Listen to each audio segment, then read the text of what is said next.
Detroit, 1990. A city still recovering from the economic shocks of the previous decade, where abandoned factories stood like monuments to another era, and whole neighborhoods carried an air of both resilience and decline.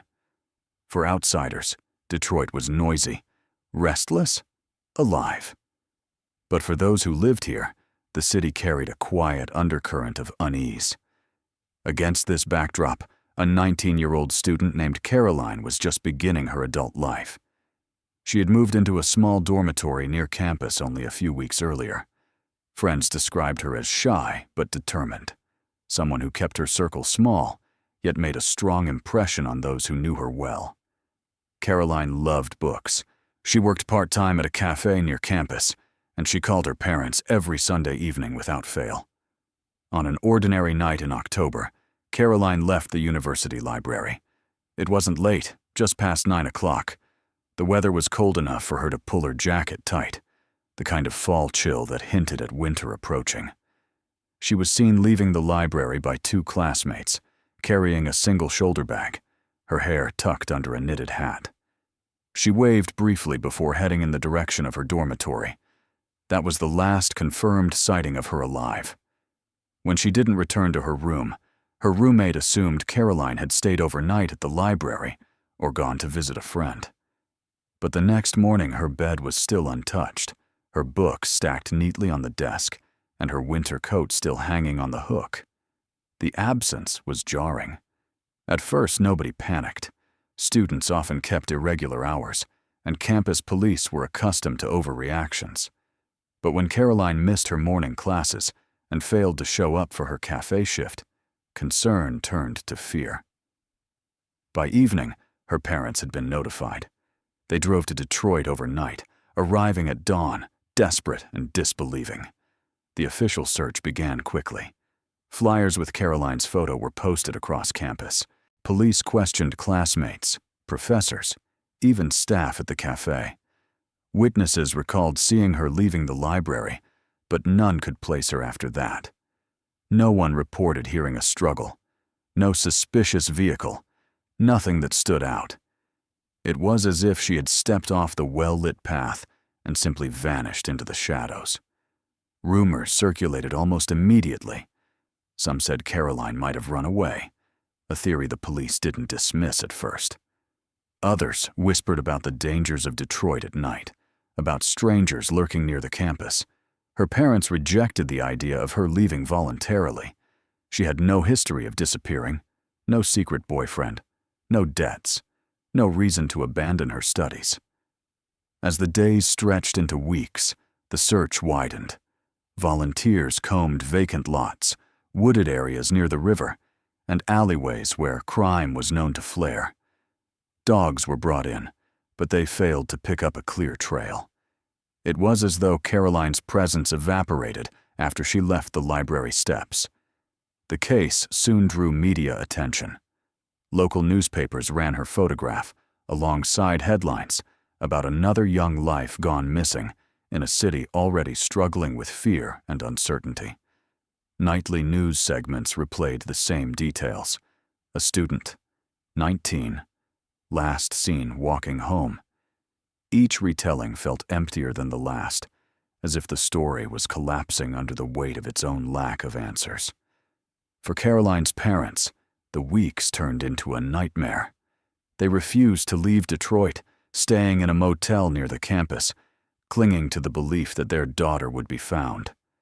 They sat through every police briefing, spoke to reporters, retraced her steps themselves. But each day ended the same way, with nothing. The police, under pressure, checked every lead. A man in a nearby neighborhood claimed to have seen a girl matching her description entering a blue sedan, but the account shifted with every retelling. Another witness insisted she had boarded a city bus, though no driver recalled her. Tips poured in, most of them vague, some outright false. Detectives kept a running list, but with each false trail, the hope of clarity dimmed. By December, the case had stalled. Caroline's parents finally returned home for Christmas, exhausted and broken, with only her empty dorm room left as a reminder of her last days. The official file remained open, but with no new leads, the investigation grew colder with every passing month. Caroline's disappearance became one more haunting headline, absorbed into Detroit's long list of unsolved mysteries. For years, the only trace of her existence in the city were fading flyers clinging to telephone poles, their corners curling with age. No one could have imagined that 3 decades later, the silence would finally break, and in a way, no one was prepared to face. In the weeks following Caroline's disappearance, Detroit police devoted a considerable amount of time to her case. At first glance, it appeared straightforward. A 19-year-old student left the library and never made it back to her dorm. But as investigators dug deeper, the story became less clear, the lines between possibility and speculation blurring with every lead. Detectives began by mapping her last known movements. They interviewed the 2 classmates who had seen her leaving the library that October night. Both gave nearly identical accounts. She looked tired, but calm, carrying a single shoulder bag, walking in the direction of the dormitories. Neither noticed anyone following her. Neither heard anything unusual. The walk from the library to Caroline's residence hall took less than 10 minutes under normal conditions. It was a familiar route, well lit, bordered by a mix of student housing and city streets. Dozens of people should have seen her, but no one did. It was as though the night itself swallowed her whole. Police canvassed the area, going door to door, asking residents if they had noticed a young woman that evening. They checked with local bus drivers, taxi companies, even gas stations along the main roads. But Caroline's description drew blank stares and polite headshakes. The next step was to examine her personal life. Detectives searched her dorm room, photographing every detail. Neatly stacked books, a small collection of cassettes, a half-finished letter to her parents. Nothing pointed to a plan to leave voluntarily. Her bank account remained untouched. Her identification was still in her wallet, and there were no notes suggesting she wanted to disappear. Her parents, who had rushed from their suburban home, pleaded with the police not to dismiss foul play. She wouldn't just walk away, her father repeated during interviews, his voice breaking with each word. For them, the silence around Caroline's disappearance was more terrifying than any theory. The police line of inquiry soon widened to the surrounding neighborhoods. Detroit in 1990 was a city of contrasts, vibrant in places, but riddled with abandoned lots, vacant houses, and the kind of shadows where people could vanish unnoticed. Search parties combed through overgrown fields and derelict buildings. Dogs were brought in again, circling alleys, sniffing trash bins, but nothing definitive surfaced. As the investigation dragged on, the theories began to multiply. Some officers believed she may have been the victim of a random abduction, a crime of opportunity committed by someone passing through campus. Others suspected she might have known her abductor, that trust had played a role in leading her off the safe path home. Media attention only complicated matters. Local reporters pressed detectives at every briefing. Was Caroline linked to any recent crimes? Were there patterns connecting her disappearance to others in the city? Police remained cautious, unwilling to draw conclusions without evidence, but rumors swirled regardless. Several potential suspects emerged, though none could be definitively tied to the case. A man living 2 blocks from campus was questioned after neighbors reported odd behavior, but no evidence linked him to Caroline. A former employee at the cafe where she worked was briefly considered, but his alibi checked out. Each lead ended in frustration. Caroline's family launched their own campaign. They printed thousands of flyers, distributed them not just around Detroit, but in surrounding counties. They stood outside malls, churches, bus stations, anywhere people gathered, hoping someone, somewhere, had seen their daughter.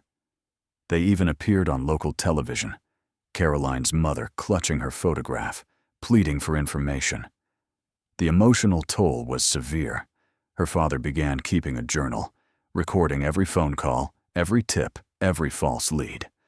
He later admitted the notebook was less about the investigation and more about clinging to control in a situation where everything else had slipped away. As weeks turned into months, the case grew colder. The detective unit assigned to Caroline rotated to new crimes, though 1 or 2 officers tried to keep her file active. By the spring of 1991, the investigation was essentially stalled. All that remained were thick stacks of reports, photographs of a smiling young woman, and a growing sense that she had simply disappeared without a trace. But for Caroline's parents, giving up was never an option. They returned to Detroit every few weeks, visiting the police precinct, asking for updates, pressing for new searches. Each visit ended in disappointment. Over the years, technology improved. DNA databases expanded, forensic techniques advanced, and the family hoped that someday, some overlooked piece of evidence might reignite the case. But each new development seemed to bypass Caroline's file, leaving it to gather dust. Her disappearance became a story whispered among students, a cautionary tale for newcomers to the city. Flyers faded, memories blurred, and her name slipped further from public consciousness. Yet for her parents, time stood still. Every day was still October 1990. What no one could imagine was that nearly 3 decades later, by complete accident, Caroline's case would erupt back into the spotlight. The discovery would come not from a breakthrough in technology, nor from a confession, but from something far more ordinary and far more chilling. As the years slipped by, Caroline's case remained frozen in time. For her family, life split into 2 halves: the world before October 1990 and everything that followed. Each anniversary of her disappearance passed like a cruel reminder. Another year without answers. Another year of not knowing what became of their daughter. By the mid-1990s, the city of Detroit had changed. Factories that once defined the skyline were shuttered, their windows boarded up, their yards overgrown with weeds. Entire blocks were abandoned, falling into ruin. For Caroline's parents, these empty spaces became haunting landscapes. Every vacant lot felt like it could hold the secret of what happened to their child. Detectives who had once worked her case moved on or retired. New officers inherited the file, but for them, it was a cold case without direction. A missing student among dozens of others, buried in an archive of unresolved tragedies. Every few years, the family begged the police to reopen the investigation. Each time, the same process played out: dusting off old reports, checking evidence logs, reviewing statements already picked apart countless times. But no new leads ever came. In 2000, Caroline's parents arranged a small memorial service. It wasn't a funeral. There was no body, no proof of death. Instead, it was a gathering to remind the community that she was still missing, still waiting to be found. Friends, former classmates, and neighbors came together, lighting candles, sharing stories of the bright, book-loving girl who should have been turning 29 that year. For the family, hope never completely disappeared, but it transformed. They no longer dreamed of Caroline walking through the front door. Instead, they longed for answers, any answers, to explain the silence that had swallowed her. In the 2010s, cold case units across the country began leveraging new forensic tools. DNA databases expanded, making it possible to link unidentified remains to missing persons. Caroline's parents submitted samples, praying that if her body was ever found, she could at least be identified. Still, no match came. As decades passed, Caroline's name faded from headlines. What was once front-page news became a small entry in databases of missing persons. To outsiders, she was another name among thousands. But for her parents, every phone call, every knock on the door, still carried the possibility of news, good or bad. And then, in 2020, 30 years after she walked out of the university library and into oblivion, a discovery was made. It wasn't a detective chasing down a lead or a forensic team cracking the case with technology. Instead, it happened at a junkyard on the outskirts of Detroit. Workers were clearing out old appliances, preparing them to be crushed and hauled away. Among the rusted refrigerators and broken washing machines, one heavy unit caught their attention. It had been sealed shut, abandoned for years. When they pried it open, what they found inside froze them in place. Within the corroded shell of the refrigerator were human remains. Clothes clung in tatters, bone visible beneath layers of dust and decay. The discovery was horrifying, unexpected, and immediately recognized as something far more than routine. The police were called. The junkyard was sealed off, yellow tape fluttering in the cold wind. As investigators rushed to the scene, forensics teams moved carefully, photographing every angle, collecting fragments, documenting the scene with a mix of precision and dread. At first, there was no reason to connect the remains to Caroline. Detroit had seen many disappearances over the years, each one leaving families desperate for answers. But as evidence was gathered, as clothing and personal effects were examined, suspicion began to form. It would take weeks before DNA confirmed the truth. 30 years after she vanished, Caroline had finally been found. The silence that had stretched across decades shattered in an instant, replaced with questions far darker than the ones that had lingered all those years. Who placed her in that refrigerator? How did it end up in a junkyard? And why had it taken 3 decades for her to be discovered? For Caroline's family, the discovery was both devastating and relieving. The endless uncertainty was over, but what remained was a brutal reality. Their daughter had been dead all along, hidden in plain sight, sealed away in a forgotten corner of the city. The answers they had begged for had finally come. But with them arrived new mysteries, ones that may never truly be solved. When news broke that human remains had been found inside an old refrigerator at a Detroit junkyard, the city reacted with a mixture of shock and grim recognition. Detroit had lived through decades of violence, economic collapse, and countless unsolved disappearances. But even here, the image of a body hidden for decades in such a place carried a disturbing weight. Police quickly secured the junkyard, setting up a perimeter that attracted curious onlookers and news crews. From above, helicopters hovered, their cameras capturing aerial shots of investigators moving in and out of the fenced property. Reporters stood at the gates, straining for details, their voices carrying across evening broadcasts. Human remains discovered, possible connection to a decades-old disappearance. Inside the junkyard, forensic specialists treated the refrigerator as both a crime scene and a time capsule. The rusted shell was carefully dismantled, every fragment bagged and tagged. The skeletal remains inside were fragile, yet still clothed.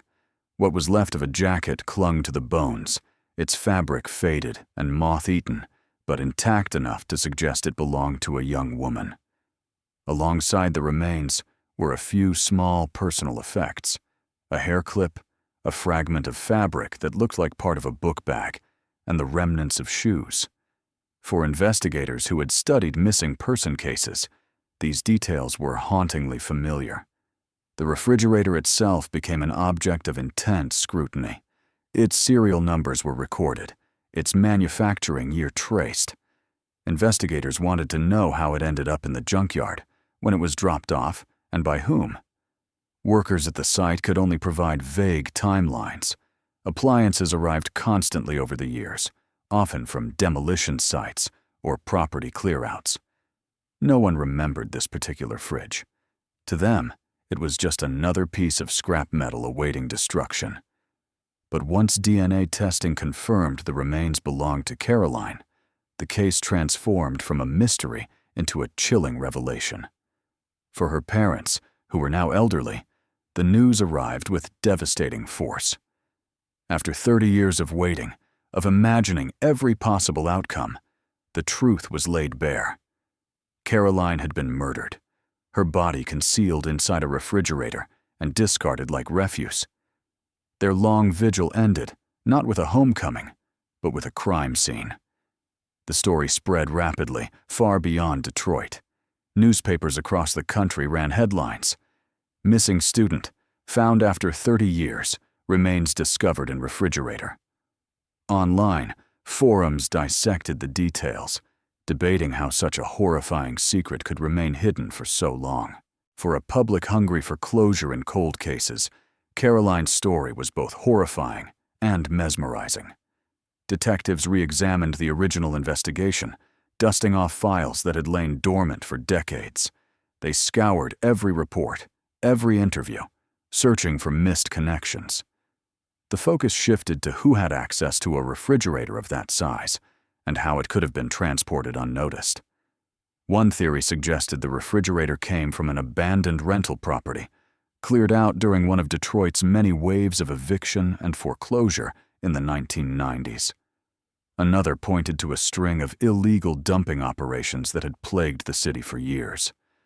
If Caroline's body had been hidden in an appliance and moved between properties, tracing its path 30 years later would be nearly impossible. For the family, questions multiplied. Who had killed their daughter? Had she been lured by someone she knew? Or was she the victim of a random predator?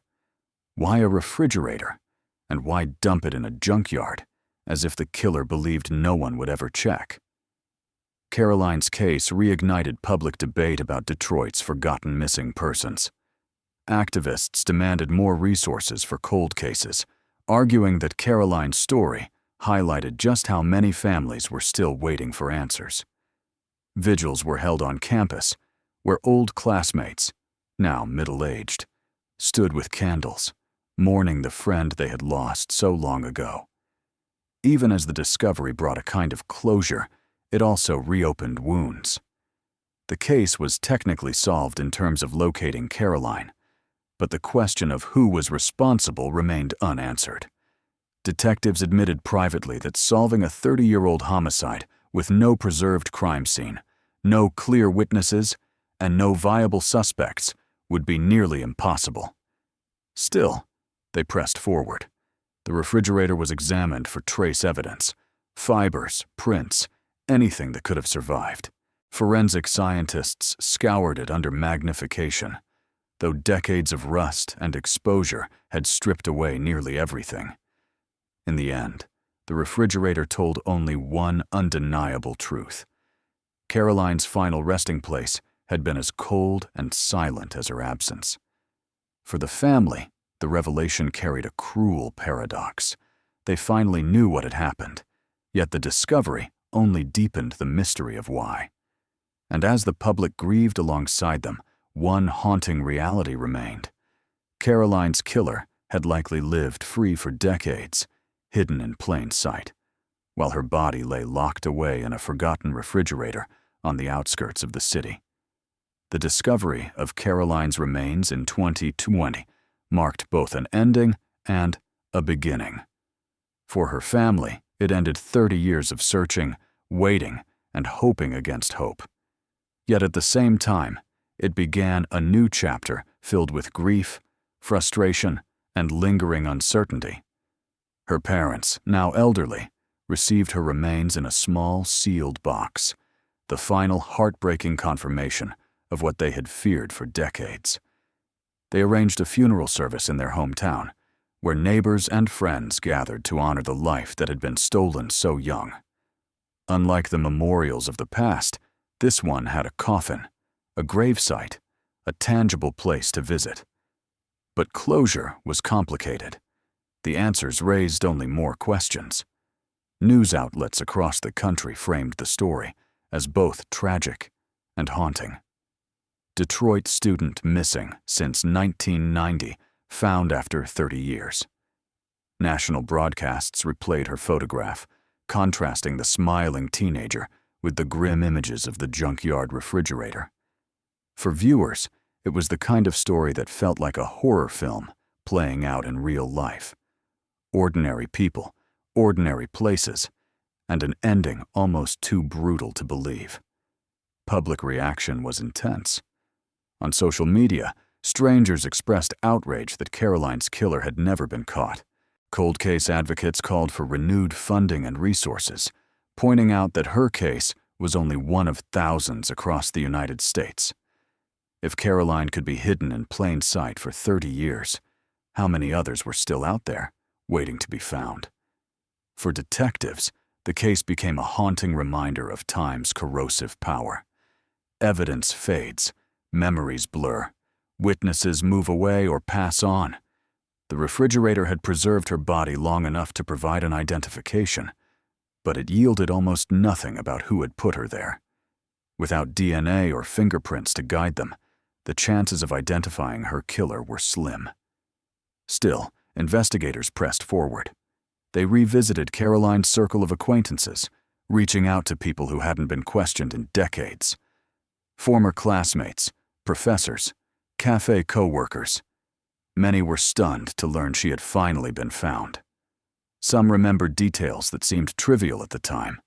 A strange man lingering near the library, a blue sedan parked for hours on the street. Yet in the absence of concrete evidence, these fragments remained just that. Fragments. Her family held on to one belief. Someone, somewhere, knew what happened. Maybe the killer had confided in a friend or family member. Maybe guilt had weighed on them all these years. Detectives hoped that renewed publicity might flush out new tips, but none came that could push the case forward. The junkyard itself became a symbol, a grim landmark in Detroit's long history of crime and survival. People drove past, pointing to the spot where the refrigerator had once stood. For locals, it was another chapter in a city already heavy with stories of loss. For Caroline's parents, the discovery was both devastating and strangely comforting. After 30 years of imagining every possibility, that she had been trafficked, that she had started a new life, that she had died within days, they finally had something tangible.